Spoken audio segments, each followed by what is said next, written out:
लगाना है, किसी को आपत्ति लगानी है, किसी को डिफेंस अपना करना है। तो मैं आपको बता दूं कि जो पारिवारिक मामले जो होते हैं उनमें डिफेंस के साथ साथ आपको अटैकिंग मोड में भी रहना है। अगर सिर्फ आप अपना डिफेंस करेंगे तो आप बच तो सकते हैं, आप बरी तो हो सकते हैं, लेकिन ये दंश आपका पीछा नहीं छोड़ेगा, क्योंकि अगर वो आपसे अलग भी होगी ना तो आपको बर्बाद करके अलग होगी। तो इसलिए डिफेंस नहीं करना है, सिर्फ आपको अटैकिंग मोड पे भी चलना है। और मैं आपको बता दूं कि जो ड्राफ्टिंग जो होती है वही अंत तक चलती है, और जितनी अच्छी आपकी ड्राफ्टिंग होगी उतना ही अच्छा आपका केस होगा, और पूरा केस जो है वो ड्राफ्टिंग के आधार पे चलता है। तो मैंने देखा कि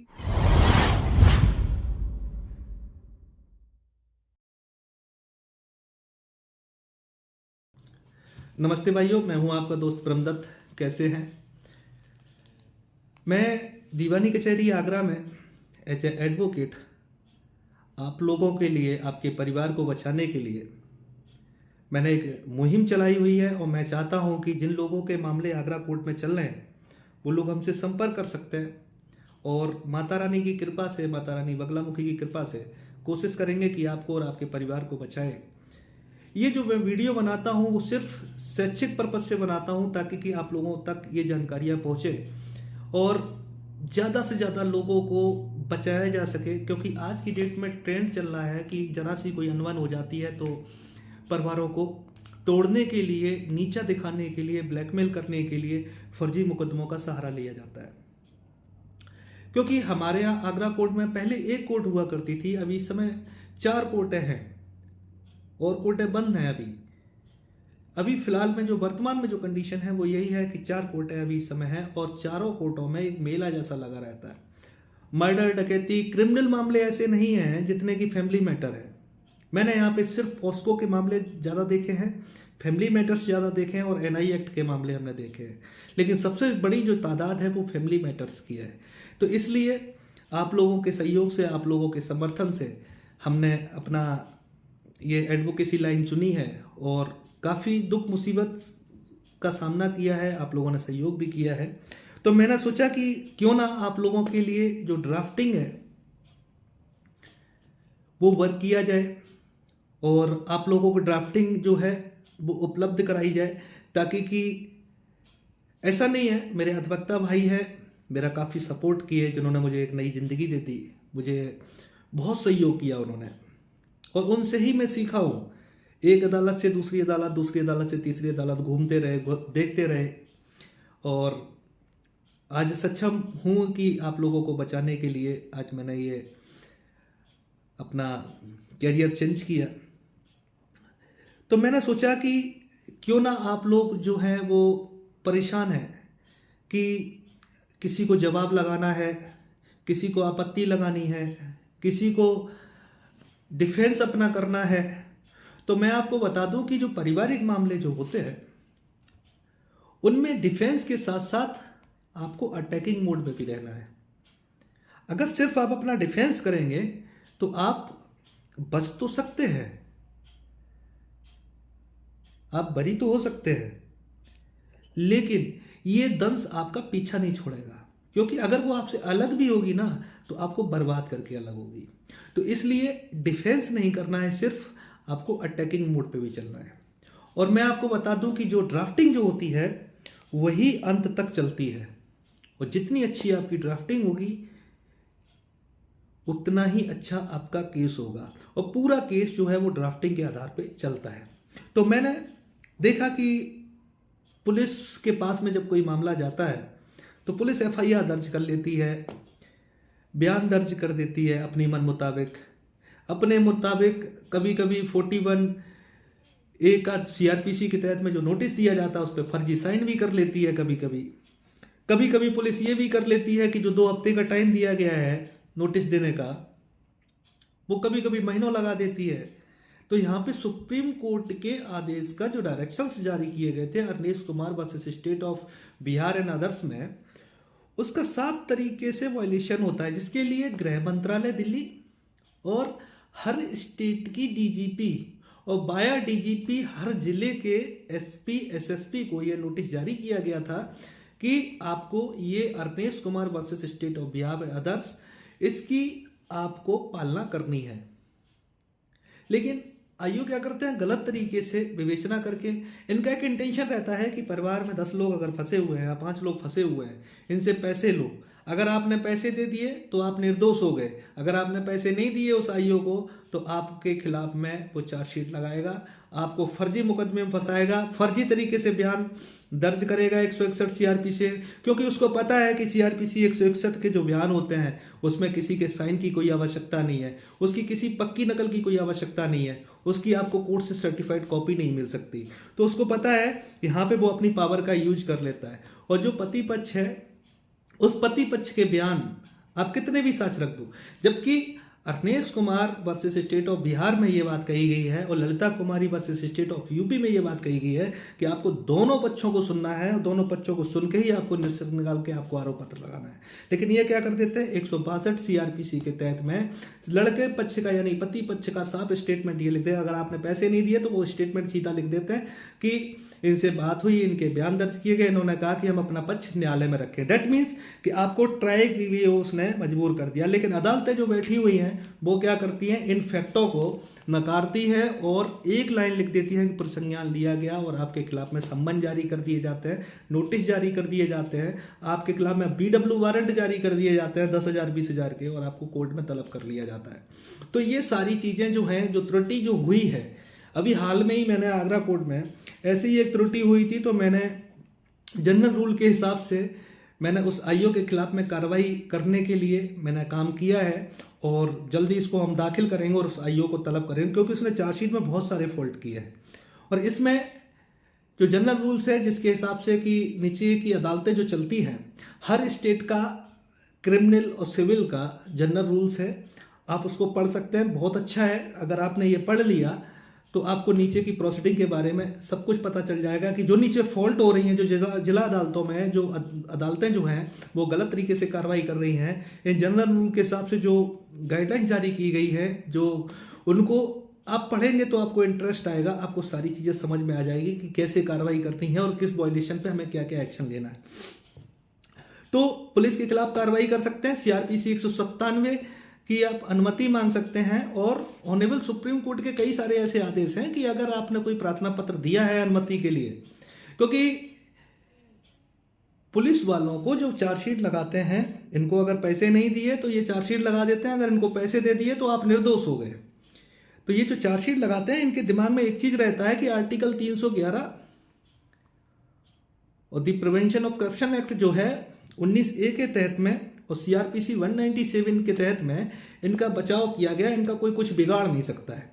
और इनके विभाग में जब भी इनके खिलाफ कोई केस फाइल करना होता है तो सबसे पहले CRPC 197 की अनुमति के लिए आपको एक लेटर देना होता है और उस लेटर में मेंशन करना पड़ता है, अगर ये नहीं देते हैं अनुमति, 2 महीने में 3 महीने में अनुमति नहीं देते हैं, तो उस लेटर में ये चीज़ें मेंशन करके चलनी पड़ती हैं, तो कोर्ट उसको प्रिज्यूम करती है कि हाँ ये अनुमति है। तो ऐसे इनके खिलाफ में कार्रवाई कर सकते हैं, इनको जनरल रूल्स के हिसाब से इनको तलब कर सकते हैं अगर इन्होंने कोई त्रुटि की है। उसके लिए ड्राफ्टिंग की आवश्यकता है, नॉर्मल ड्राफ्टिंग नहीं होगी। इसके लिए मैंने कोशिश की है कि आप लोगों को ये ड्राफ्टिंग उपलब्ध कराई जाए, जिसका कि हम आपसे चार्ज भी करेंगे, ऐसा नहीं है, हम मेहनत करेंगे क्योंकि जिम्मेदारियां हैं मेरे ऊपर, 2 बच्चों की जिम्मेदारियां हैं। आपसे पैसा लेंगे, आपसे आपके लिए मेहनत करेंगे, आपके लिए काम करेंगे। और स्थिति काफ़ी नाजुक हो चुकी है और आप लोगों के लिए काम करते रहेंगे। दूसरी चीज़ ये है कि जब चार्जशीट पेश हो जाती है और मजिस्ट्रेट संज्ञान भी ले लेते हैं, उसके बाद में वो भूल जाते हैं कि त्रुटि कितनी बड़ी हो गई है और संज्ञान भी ले लिया गया है, तो आरोपी जो हैं उनको बचाने का प्रयास किया जाता है। उनको कोर्ट में विचारण के लिए यानी ट्रायल के लिए कैसे तलब करवाना है, CRPC के तहत में हमें कैसे एप्लीकेशन मूव करनी है जिससे कि उनको तलब किया जा सके। उसके लिए भी मैंने ड्राफ्टिंग के लिए मैंने एप्लीकेशन तैयार कर रहा हूँ कि आप लोगों को ये ड्राफ्टिंग करवाई जाए, क्योंकि अधिकांश लोगों को नहीं पता है। दूसरी बात यह कि मेंटेनेंस के जो ऑर्डर है, जैसे CRPC 125 में जो इंटरिम हो गया या फाइनल ऑर्डर हो गया, इस पे इसको कैसे कैंसिल कराना है, सीआरपीसी 127 के तहत में किस तरीके से जाना है, या 125 सबसेक्शन 5 के तहत में किस तरीके से जाना है। अगर आपकी पत्नी ने सीआरपीसी 125 सबसेक्शन 3 के तहत में अगर आदेश को कॉम्प्लायंस कराने के लिए डाला है तो उसमें किस तरीके से हमें अपनी आपत्ति देनी चाहिए। काफ़ी लोग ये गलतियां करते हैं कि जो आपत्ति देते हैं वो आपत्ति में वो अपनी राम कहानी लिख देते हैं। मेरे भाई यहाँ पे समझने वाली बात है कि आपके खिलाफ में जो आदेश हुआ है वो आदेश जो है आपने अपना WS फाइल किया, अपना जवाब फाइल किया, वो फाइनल आदेश आपका हो गया। अब आपको इस आदेश में टेक्निकल फॉल्ट ढूंढने हैं कि कहाँ गलतियां हुई हैं। जो आपत्ति में जो लिखा जाएगा वो आपकी कहानी नहीं लिखी जाएगी, वो सिर्फ टेक्निकल फॉल्ट लिखे जाएंगे और टेक्निकल फॉल्ट के आधार पर ही आप डिमांड कर सकते हैं कि उसका 125(3) जो है उसको रोका जाए। क्योंकि जैसे ही 125(3) दाखिल किया जाता है उसके तुरंत बाद मजिस्ट्रेट की जिम्मेदारी बन जाती है कि वो आपको सम्मन करे और सम्मन में पूछा जाता है कि क्यों ना आपके खिलाफ में वसूली वारंट जारी किए जाए। जैसा कि मैंने अपने पिछले वीडियो में बताया था कि वसूली वारंट डायरेक्ट जारी नहीं किए जा सकते, पहले करारदाता नोटिस दिया जाता है।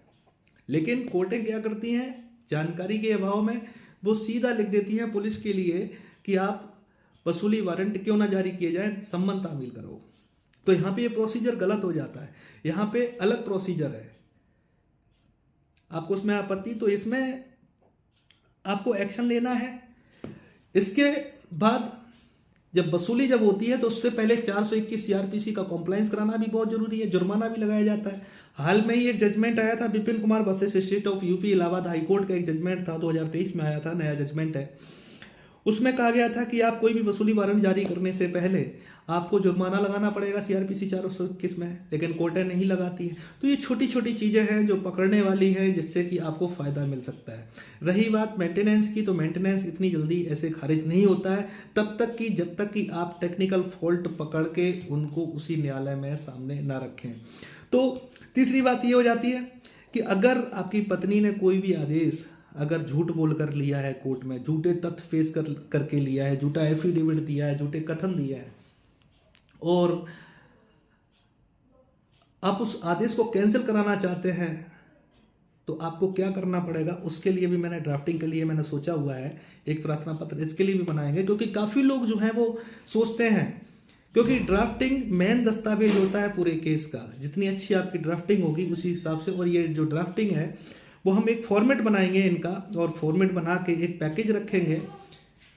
उस पैकेज को आप लोगों तक पहुंचाने की कोशिश करेंगे कि किस तरीके से बचाया जाए, और मैं चाहता हूं कि अगर आप लोग सपोर्ट करेंगे तो ज़्यादा अच्छा रहेगा। दूसरा है कि अगर इस तरीके की चीज़ें अगर कोर्ट में हो रही है तो कंटेम्प्ट ऑफ कोर्ट, देखो जजेज भी हैं, स्वयं न्यायालय में कंटेम्प्ट होते हैं। दी कंटेम्प्ट ऑफ कोर्ट 1971 के प्रोविजन के तहत में जजेज भी अगर कोई गलती करते हैं तो वो भी कंटेम्प्ट होते हैं अपने ही न्यायालय में। उनको जजेज प्रोटेक्शन एक्ट जो है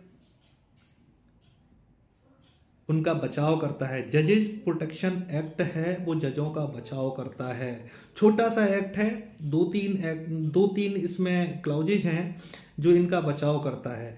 लेकिन जब कोई कोर्ट के अंदर जब किसी तरीके से गलत तरीके से अगर आदेश किया जाता है तो आईपीसी सेक्शन 219 के तहत में 219 के तहत में अगर कोई गलत भ्रष्टाचार पूर्वक या किसी देश भावना से अगर कोई गलत आदेश सुनाया जाता है तो 219 आईपीसी के तहत में भी ये क्राइम है, जिसका बचाव बिल्कुल भी नहीं है।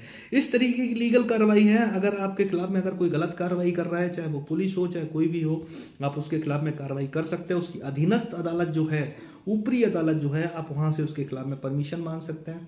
एफिडेविट पे आप अपनी शिकायत कर सकते हैं। तीसरा है कि आपने देखा होगा कि मुकदमे में पैरवी, काफ़ी जो पत्नियां हैं वो क्या करती हैं कि मुकदमा फाइल करती हैं। जैसे ही मुकदमा फाइल करती हैं कोर्ट उन्हें आदेश देता है कि 7 दिन के अंदर आपको पैरवी करनी है, लेकिन वो क्या करती हैं 7 दिन के अंदर पैरवी नहीं करती हैं, तलवाना नहीं लगाती हैं, टाइम हो जाता है ज़्यादा। तो यहाँ पे सीपीसी के तहत में आप इस बात को खारिज कराने के लिए आप एप्लीकेशन मूव कर सकते हैं ऑर्डर 9 में। और बाकी की देखो जो मैं बातें बता रहा हूँ ये जनरल बातें हैं, मैं आपको बताऊँ, ये आपके केस के मेरिट से कोई लेना देना नहीं है। जब तक आपके केस नहीं देखे जाएंगे, जब तक आपके दस्तावेज नहीं देखे जाएंगे, तब तक प्रॉपर तरीके से जानकारी देना असंभव है। मैं ये जो वीडियो बना रहा हूँ सिर्फ आपको शिक्षित करने के माध्यम से, ताकि कि अगर आपके खिलाफ में कोई गलत तरीके से अगर कोई कार्रवाई होती है तो आप उसमें अपना बचाव कर सकें। तीसरी और अगली बात, अगर आपकी पत्नी ने कोर्ट में अगर झूठ बोला है और झूठ बोल के आदेश लेने की कोशिश की है या फर्जी मुकदमा दाखिल किया है या पति ने किया है, वो दोनों के लिए लागू होता है। जो भी गलत करेगा भाई वो फंसेगा उसमें, है ना। तो आप एक एप्लीकेशन मूव कर सकते हैं, इसका कंडक्ट जो है, इसका आचरण जो है वो उसी फाइल पे दर्ज कराने के लिए आप एक एप्लीकेशन मूव कर सकते हैं एविडेंस एक्ट के तहत में, सेक्शन 8 के तहत में। लेकिन ये कैसे दर्ज कराने के लिए एप्लीकेशन मूव कर सकते हैं, तो जितना मैं बता रहा हूँ ना, इतने चीज़ों की मैं ड्राफ्टिंग तैयार करूँगा जिसका मैं चार्ज करूँगा आपसे एक पैकेज के तौर पे। अगर आप लोग अगर सपोर्ट करना चाहते हैं और इन सारी चीज़ों को अगर आप यूज करना चाहते हैं और अपने डिफेंस में अटैक करना चाहते हैं, तो ये चीज़ें आपके लिए बहुत मायने रखती हैं, क्योंकि ये चीज़ें आपको कोई नहीं बताएगा।